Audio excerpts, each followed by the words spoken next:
வணக்கம். ஜாதகம் வந்துட்டு நம்ம அதிகமா எதுக்கு பயன்படுத்தியிருப்போம்? ஒரு குழந்தை பொறந்துச்சு அப்படின்னாக்கா, அந்த குழந்தைக்கு என்ன பேர் வைக்கலாம்? அந்த குழந்தையோட என்ன ராசி நட்சத்திரம்? அடுத்து வந்துட்டு திருமண பொருத்தம் பார்க்கறதுக்கு, அதாவது இந்த 10 பொருத்தத்துல எத்தன பொருத்தம் இருக்கு? அதுக்கு அடுத்து நீங்க பார்த்தீங்க அப்படின்னாக்கா, ஒரு கஷ்டகாலம் வரும்போது இந்த 7 சனி இந்த மாதிரியான காலகட்டத்துல பரிகாரமா அந்த நவகிரகங்களுக்கு போய் விளக்கு போடுறதுக்கு, இதுக்காக தான் வந்துட்டு அதிகமா வந்துட்டு இதுக்கு முன்னுக்கு வந்துட்டு நம்ம ஜாதகத்தை பார்த்துருப்போம். ஆனா உண்மையாலுமே வந்துட்டு ஜாதகம் அதுக்கான விஷயம் மட்டும்தானா அப்படின்னு நீங்க பாத்தீங்கன்னாக்கா அதுதான் இல்ல. ஆக்சுவலி வந்துட்டு இந்த வாழ்க்கையில வந்துட்டு நமக்கு நடக்கக்கூடிய அனைத்து சம்பவங்களுமே வந்துட்டு பாத்தீங்க அப்படின்னாக்கா பிறந்த ஜாதகத்தின் அடிப்படையிலும் தசாபுத்தின் அடிப்படையிலும் ஏற்கனவே வந்துட்டு தீர்மானம், அதாவது நிர்ணயிக்கப்பட்ட ஒரு விஷயம். அப்ப நமக்கு என்ன மாதிரியான விஷயங்கள் நடக்க போகுது அதை வந்துட்டு முன்கூட்டியே தெரிஞ்சுக்கிறதுக்கு இறைவன் கொடுத்த ஒரு அற்புதமான வந்துட்டு ஒரு சாஸ்திரம் தான் இந்த ஜோதிடம். அப்ப அதை பயன்படுத்தி நமக்கு வந்துட்டு யோக தசை நடக்குதா, அவயோக தசை நடக்குதா, இந்த மாதிரியான விஷயங்களை தெரிஞ்சுக்கிட்டு நமக்கான விஷயங்களை வந்துட்டு கரெக்டா கொஞ்சம் நகர்த்தி கைட் பண்ணி கூட்டு போறதுக்கு தான் அந்த ஜோதிடம் வந்துட்டு முழுமையா வந்துட்டு உதவி செய்யும். உதாரணத்துக்கு உங்களுக்கு சொல்லணும் அப்படின்னாக்கா, இப்ப ஒரு மழை பெய்ய போகுது, வானம் ஒரு இருட்டுது. ஸோ அதனால வந்துட்டு நமக்கு தெரியுது மழை பெய்ய போகுது அப்படிங்கும்போது அந்த தண்ணி வந்துட்டு நமக்கு தேவை அப்படின்னாக்கா நம்ம வந்துட்டு அதை பிடிச்சி சேமிச்சு வைக்கிறதுக்கு ஒரு பாத்திரம் எடுத்துக்கலாம்.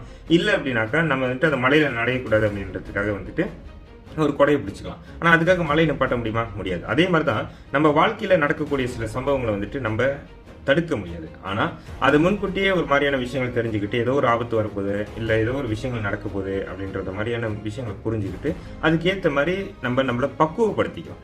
இறைவனோட துணையாலையும், அதாவது நம்ம பிரார்த்தனை மூலியமா நம்மளை வந்துட்டு நம்ம பலப்படுத்திக்கலாம். இல்ல அதுக்கான ஸ்டெப்ஸ் எடுத்து நம்ம செஞ்சுக்கலாம். ஏன் அப்படின்னாக்கா இந்த ஜோதிடம் வந்துட்டு நீங்க பாத்தீங்கன்னாக்கா ஆன்மீகம் கிடையவே கிடையாது. இது வந்துட்டு முழுக்க முழுக்க வந்துட்டு பியூர் சயின்ஸ்.